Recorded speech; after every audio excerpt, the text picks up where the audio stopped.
നമ്മുടെ ഇന്ത്യക്കാർക്ക് പാസ്പോർട്ടും വിസയും ഇല്ലാതെ പോകാൻ പറ്റുന്ന നമ്മുടെ അയൽരാജ്യമായ നേപ്പാളിലേക്ക് വളരെ ചെലവ് കുറഞ്ഞ രീതിയിൽ കേരളത്തിൽ നിന്ന് എങ്ങനെ പോകാൻ നോക്കാം. അപ്പോൾ നിങ്ങളുടെ നേപ്പാൾ പോകാൻ ആഗ്രഹിക്കുന്ന ഫ്രണ്ട്സിനൊക്കെ ഈ വീഡിയോ നേരെ ഷെയർ ചെയ്തെടുത്തോളി. നമ്മുടെ കേരളത്തിൽ നിന്ന് ഡയറക്റ്റ് ആയിട്ട് 2 ട്രെയിനുകളാണുള്ളത്. 12-512 കൊച്ചുവേളി മുതൽ ഗോരഖ്പൂർ വരെ പോകുന്ന ഗോരഖ്പൂർ രത്തിസാഗർ എക്സ്പ്രസ്. ഇത് എല്ലാ ചൊവ്വ ബുധൻ ഞായറാഴ്ചകളിലാണുള്ളത്.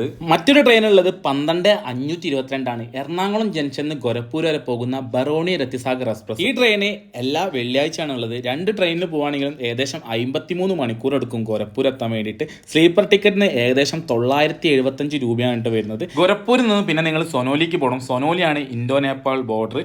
അപ്പം ഗോരഖ്പൂർ റെയിൽവേ സ്റ്റേഷന്റെ തൊട്ടടുത്തായിട്ട് തന്നെ ഗോരഖ്പൂർ ബസ് സ്റ്റാൻഡ് ഉണ്ട്. ജസ്റ്റ് ഒരു 500 മീറ്റർ ഉള്ളൂ. അവിടെ നിന്ന് സൊനോലിക്ക് ബസ് കിട്ടുന്നതാണ്. ഗവൺമെന്റ് ബസ് ആണെങ്കിൽ ഏകദേശം 80 രൂപയും പ്രൈവറ്റ് ബസ് ആണെങ്കിൽ 150 രൂപയാണ് നിങ്ങൾക്ക് സൊനോലി എത്താൻ പറ്റും.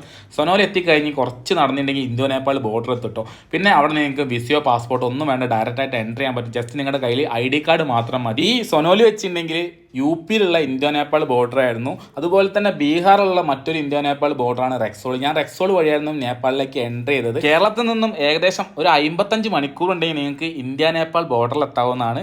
അപ്പം മറ്റൊരു അടിപൊളി നേപ്പാളി വീഡിയോ ആയിട്ട് നമുക്ക് വീണ്ടും കാണാം. ബൈ.